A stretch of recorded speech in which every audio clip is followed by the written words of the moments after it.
ওই ছেলেটা আসলেও আসছে, চল আগে ওরা ধরতে হবে।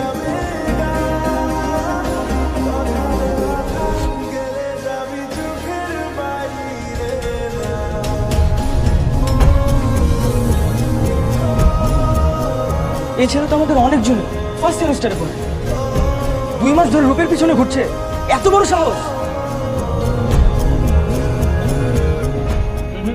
অনেক ওয়ার্নিং হয়েছে, আর কোনো ওয়ার্নিং না, ওর ডাইরেক্ট পানিশমেন্ট দিতে হবে। চুপ থাকা মানে সম্মতির লক্ষণ, কিন্তু রূপ চুপ থাকা মানে ধামা খাওয়ার লক্ষণ। রূপ হচ্ছে কিউট একটা অ্যাকাউন্ট। চুপ থেকো না প্লিজ, ধামা করো শোনা।